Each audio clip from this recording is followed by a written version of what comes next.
Hey there, welcome to episode number 3 of AI After 50. This is the podcast for experienced professionals ready to learn and develop practical AI skills. I'm Mark Tennant, and if you're over 50, this is the podcast for you to become AI literate, confident, and professionally indispensable. The path to AI literacy, it begins right here with this podcast. What we do week after week, we understand the basics first, we evolve every day, and then we apply what we learn to the following week, and we continue to build on that. And show notes, don't forget about those. Every week we include the exercises and tips and things that we covered in that episode. But if you want to fast track your AI learning, you can subscribe to our premium show notes. And what those are extra exercises, extra tips, and a little bit more than what we go with here on the podcast. It will accelerate your AI learning, and it's absolutely free, the premium show notes, and you can find the link here in our show notes. In episode number 2 last week, we talked about prompting, and we got a little more involved. We added a role and some instructions last week. This week with our prompting and our exercise, we're going to go from here to here, I promise you, with your AI prompting training. And now is the time to do it. And the reason I say that, because last week we talked about AI literacy and adoption and how slow the rate of adoption and the literacy rate for AI here in the United States and really around the world. I talk about this survey that AARP had last May of 2024, where they surveyed over 1,000 professionals over 50, and they asked them if they've had any AI training at all. And only 7% of those surveyed said they had training. Folks, AI is going to be table stakes here in 2025, certainly by the end of the year. Now is the time to learn. You know, be that leader in your department, at work, in your business, in your industry. Future-proof your job right now, because folks in businesses over 50 must address the pressing need for AI literacy. And just this past week, the Trump administration hit the ground running with AI, and they announced Stargate, which is a $500 billion plan to build an AI infrastructure here in the USA and address AI literacy. Now is the time to learn, and we provide that learning and training right here on the podcast.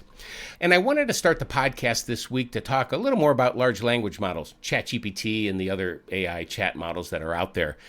If they stop development today and they stop creating them, if they stop all development and we just were stuck with what we have today and that was it going forward, these models are still capable of natural language processing, meaning they can generate coherent text, translate languages, summarize content, and answer questions on about any topic that's out there.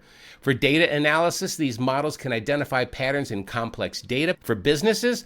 And for example, AI data can greatly aid in medical research, which I was part of on the IT side, and it can produce better diagnoses through understandings of diseases and causes much faster than it's being done right now. Creative tasks, they can generate articles, stories, produce descriptions. Language understanding, it could also teach you a language, but it can perform tasks like spell checking, paraphrasing, and correction. And then multimodal tasks, say that 3 times fast. Some of these models can generate images from text or voice prompts.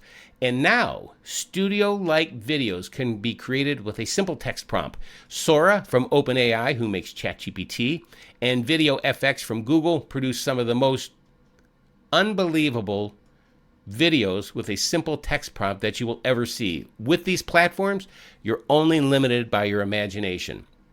So right now, if development stopped and these models got no smarter, any smarter at all, this is where and what we're still capable of doing right now. And for example, this past week, OpenAI, again, the makers of ChatGPT, introduced Operator. And this was the 3rd week of January 2025. And it's a digital interface. It works in the cloud, so it's like a web browser in the cloud.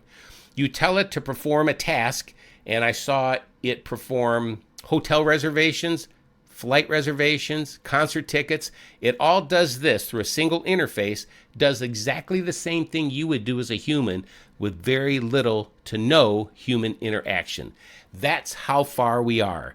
It can go on the internet and perform tasks for you autonomously, and it's still early, very, very early right now, but these models are getting better day by day. So this is your call to urgency, and this is your call to become AI literate. Well, this week on the practical side, we've got an exercise, but I also wanted to talk about, and I may have mentioned this in previous episodes, Perplexity.ai. This will be your new Google, exactly like it sounds, Perplexity.ai, into any web browser. You can talk to it. You can have a conversation with it on any topic, on any subject. I use it for research before I go to ChatGPT.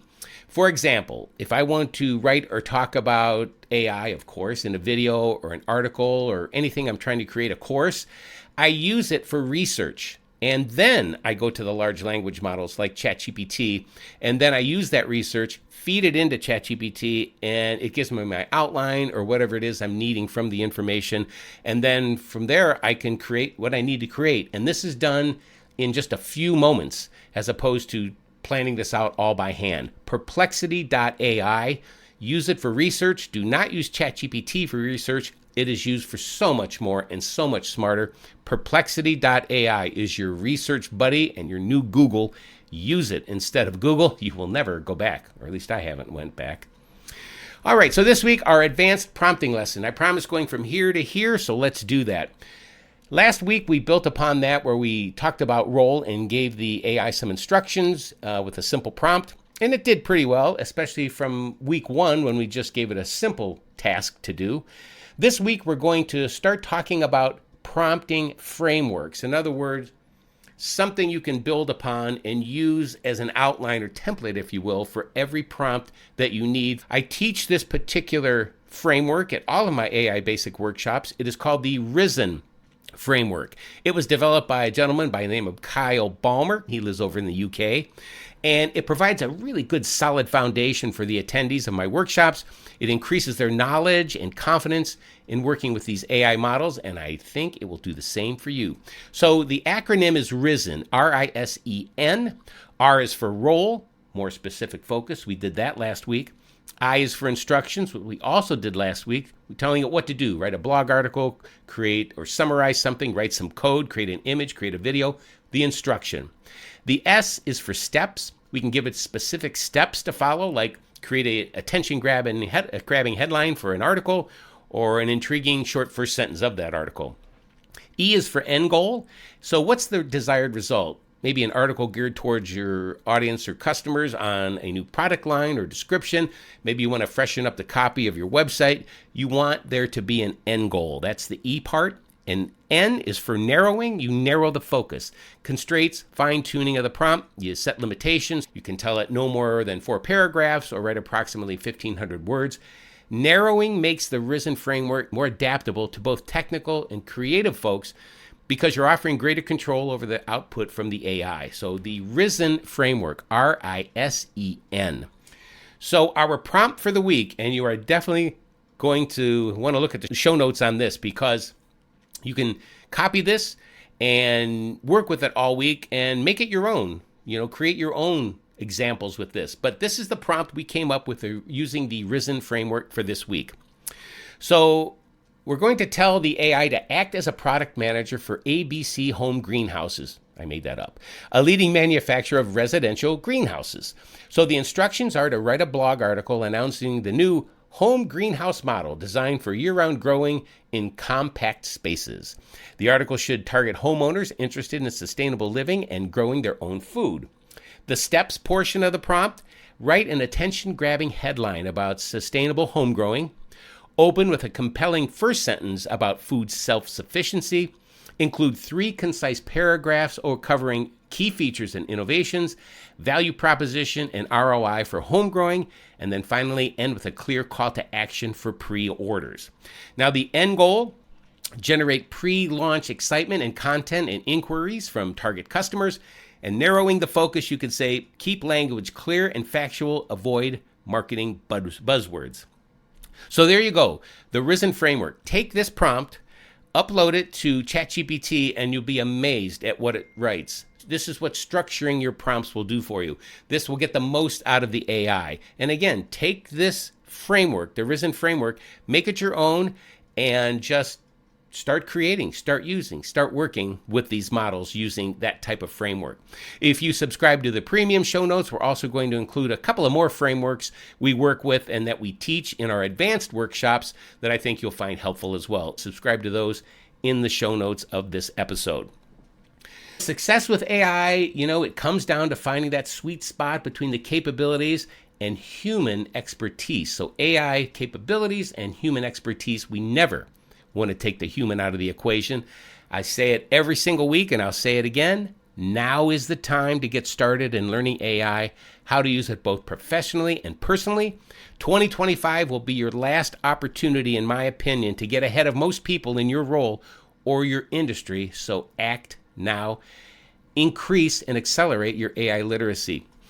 Well, until next time, that's going to do it for this week. Thanks so much for listening.